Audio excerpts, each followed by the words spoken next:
Halo teman-teman, perkenalkan nama saya Edistiana Diut dengan nomor pokok mahasiswa 19106121 kelas 2019D, program studi Pendidikan Bahasa dan Sastra Indonesia tingkat 3 semester 5. Pada video kali ini saya membahas tentang pemenuhan hak dan perlindungan anak dalam implikasi penegakan hukum. Banyak sekali orang yang bertanya mengapa terjadi kekerasan terhadap anak. Apa penyebab terjadinya kekerasan tersebut? Seperti realita yang kita lihat selama ini, banyak sekali faktor yang menyebabkan terjadinya kekerasan terhadap anak.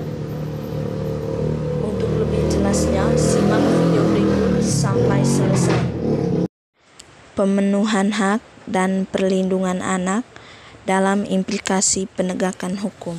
Seperti yang kita ketahui pada pasal 1 ayat 5 Undang-Undang Nomor 39 Tahun 1999 tentang Hak Asasi Manusia dan pasal 1 ayat 1 Nomor 23 Tahun 2002 tentang Perlindungan Anak. Namun, kekerasan terhadap anak masih menjadi problem penegakan hukum di Indonesia. Kekerasan pada anak biasanya terjadi di lingkup keluarga dan salah satunya disebabkan oleh masalah ekonomi.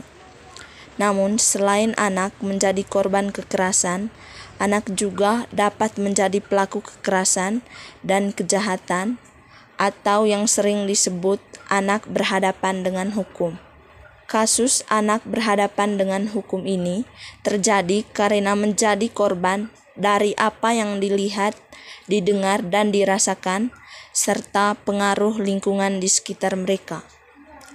Berdasarkan hasil uji statistik yang dilakukan Komisi Perlindungan Anak Indonesia atau KPAI, tindakan kejahatan yang dilakukan anak yang menjadi penghuni Lembaga Pembinaan Khusus Anak (LPKA) disebabkan oleh beberapa faktor pendorong, yaitu salah satunya kasus pencurian karena pengaruh pergaulan dan kemiskinan, kasus penganiayaan karena pengaruh pergaulan dan medsos, kasus pembunuhan karena pengaruh pergaulan dan medsos, kasus asusila karena pornografi dan pergaulan serta medsos, kasus narkoba karena teman dan kemiskinan, kasus percabulan karena pornografi dan medsos.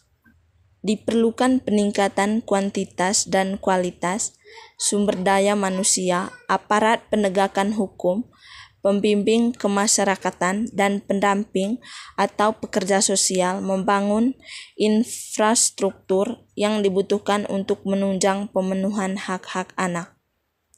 Sebagai informasi, pada tahun 2019 lalu, berdasarkan data dari aplikasi Sistem Informasi Online Perlindungan Perempuan dan Anak atau Simfoni, di Sumsel jumlah korban kasus kekerasan mencapai 40 juta. Banyak faktor yang melatar belakangi anak yang melakukan tindakan pidana, di antaranya pendidikan, usia, pergaulan anak, dan lingkungan keluarga. Proses peradilannya tidak hanya dimaknai sekedar penanganan anak yang berhadapan dengan hukum semata, namun juga harus mencakup akar permasalahan anak yang melakukan tindak pidana, yakni kebutuhan pelayanan hak-hak korban. Salah satunya adalah pemenuhan hak korban dalam proses hukum dapat terpenuhi. Dalam kehidupan bermasyarakat, anak termasuk kelompok manusia yang lemah dan rentan terhadap perlakuan diskriminasi dan kekerasan.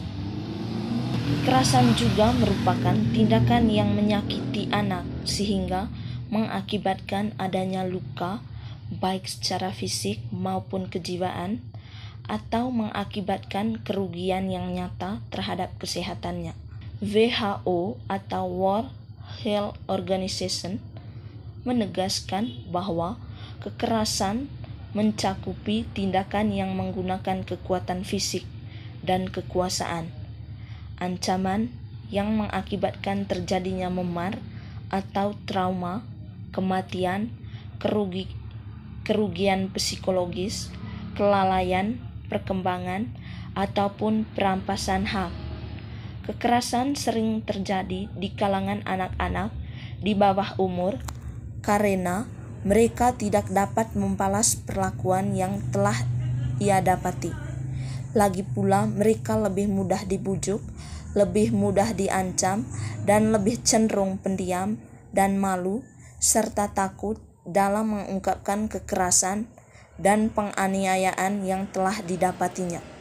Selain itu, kekerasan sering juga terjadi karena orang tua suka menggunakan kekuasaan dan otoritasnya terhadap anak, dan di pihak lain anak tidak mempunyai daya untuk melawan. Salah satu kekerasan yang memiliki dampak kompleks adalah tindakan pelecehan seksual terhadap anak. Tindakan tersebut dapat meninggalkan luka fisik, luka psikis, luka sosial, dan spiritual. Oleh karena itu, perlindungan anak dapat terwujud apabila mendapat dukungan dan tanggung jawab dari berbagai pihak. Pasal 20 Undang-Undang tentang Perlindungan Anak mencantum tanggung jawab dan kewajiban di negara, pemerintah, masyarakat, dan pendidikan HAM. Pasal 26 Undang-Undang yang sama mengatur kewajiban dan tanggung jawab orang tua untuk mengasuh, memelihara, mendidik, dan melindungi anak. Mereka juga bertanggung jawab untuk menumbuh kembangkan anak sesuai dengan potensi, bakat, dan minat anak, dan bahkan berusaha untuk mencegah anak dari perkawinan pada usia anak-anak. Jika orang tua sudah meninggal, maka tugas dan kewajiban tersebut dijalankan oleh wali atau lembaga yang mengambil alih peran orang tuanya. Contoh kasus kekerasan terhadap anak. Pada tanggal 16 Mei 2015, Margaret Megawe melaporkan ke polisi bahwa anak angkatnya Angeline yang berusia 8 tahun hilang dari rumahnya. Pada tanggal 10 Juli 2015, polisi menemukan jenazah bocah tersebut terkubur di dekat kandang ayam rumah kediamannya. Hasil autopsi menunjukkan banyak luka lebam di sekujur tubuh bocah tersebut. Ada juga luka bekas sudutan rokok dan jeratan tali di lehernya. Dalam kasus tersebut, Agustinus Tai, mantan pekerja di rumah tersebut, dan Margaret sendiri menjadi tersangka pelaku kekerasan dan pembunuhan terhadap Angeline. Sekian materi yang saya jelaskan. Terima kasih.